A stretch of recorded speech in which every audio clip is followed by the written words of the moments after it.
Senhor presidente, de volta a essa tribuna no dia de hoje, eu gostaria de aqui comentar a matéria publicada sábado, no último sábado, na Folha de São Paulo, com o título Governo inicia ação para evitar desgaste e cria glossário da crise do abastecimento de água em São Paulo, do colapso do abastecimento de água.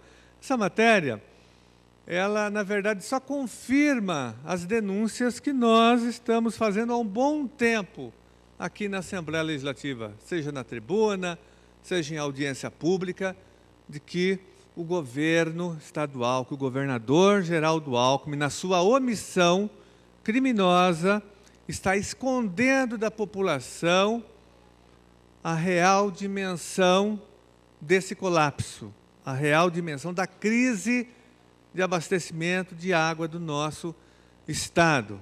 O governador que foi omisso durante todo esse tempo, não tomando as medidas necessárias para oferecer o mínimo de segurança hídrica para a população do Estado, além de ter sido omisso nesse sentido, mesmo com todos os avisos, com todas as informações disponíveis, nada foi feito. E agora que nós já entramos num processo de caos, num processo de calamidade pública, mesmo assim, o governador teima em esconder da população. Não há transparência alguma por parte do governo estadual. E isso é tão sério, senhor presidente, que a matéria diz o seguinte, que o governador está obrigando os funcionários da Sabesp a não falarem, né? E a mudarem também a terminologia. Ele criou um dicionário, uma espécie de um glossário, um dicionário dos termos da crise, inclusive orientando aqui os deputados e vereadores que defendem a base do governo, que são governistas, que são ligados ao governo estadual, a não usarem determinados termos para esconder da população. Então, a matéria diz o seguinte, olha, com a piora da situação, Sabesp orienta funcionários a não divulgar informações internas. Para reduzir danos, Gestão Geraldo Alckmin proibiu o uso de expressões como crise e volume morto. Volume morto, por exemplo, a Sabesp não pode utilizar essa terminologia, e nem os deputados aqui do PSDB e da base governista. Eles vão ter que dizer o seguinte, tem que substituir volume morto por reserva técnica. Não é volume morto, é reserva técnica. Então, foi criado todo aqui um procedimento para mudar os termos, ou seja, para esconder da população a real dimensão da crise. Em vez de racionamento, qual a orientação que o governo estadual oferece? A administração da disponibilidade da água, redução da pressão nos canos, não é racionamento. Então, o deputado aqui da base do governo não pode vir à tribuna. Aliás, não vi nenhum deputado ainda debater a questão da água aqui. Porque se ele debater a questão da água de uma forma honesta, ele vai ter que, né, encontrar o culpado, porque essa crise tem um culpado. Alguém causou essa crise.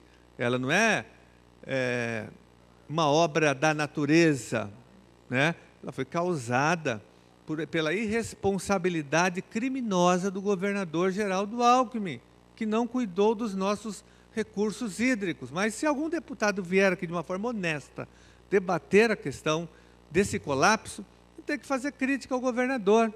Não tem como não fazer.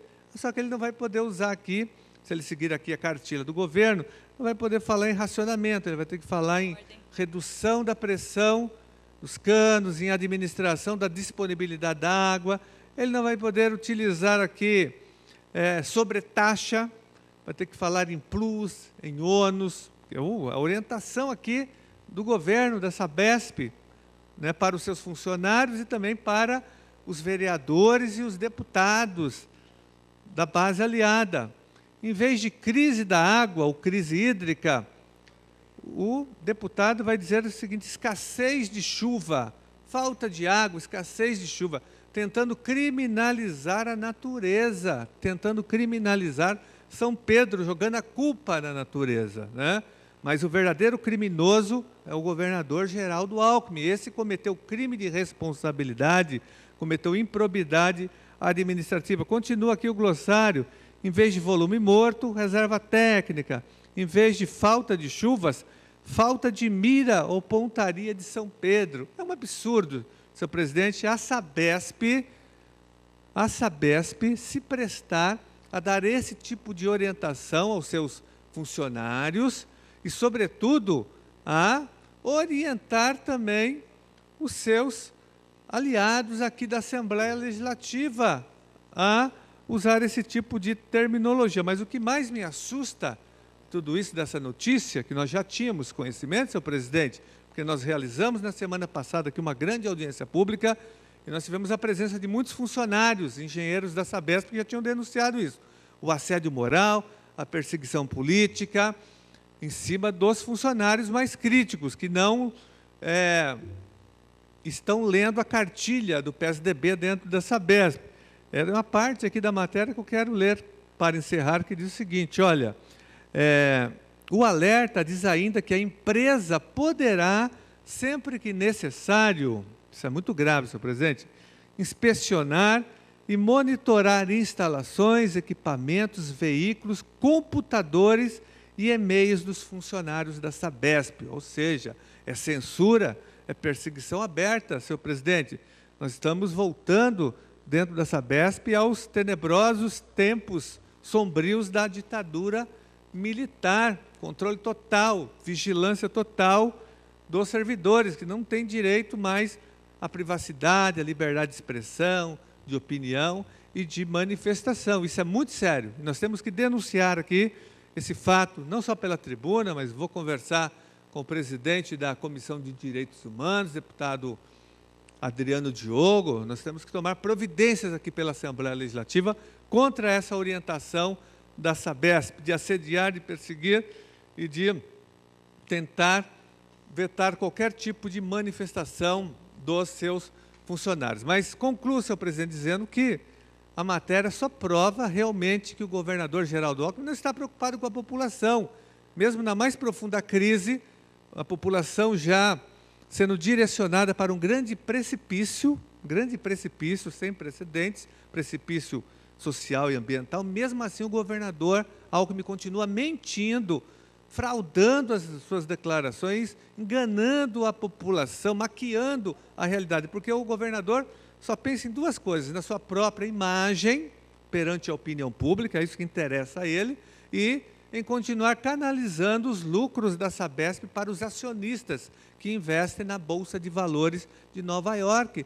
É isso que o governador está fazendo. Por isso que o governador tem que ser punido. Esse governador é o verdadeiro responsável, senhor presidente, pela causa hídrica do Estado de São Paulo. Eu entrei já com uma representação do Ministério Público pedindo para que o MP impute o governador por crime de responsabilidade e por improbidade administrativa, por tudo que já foi provado.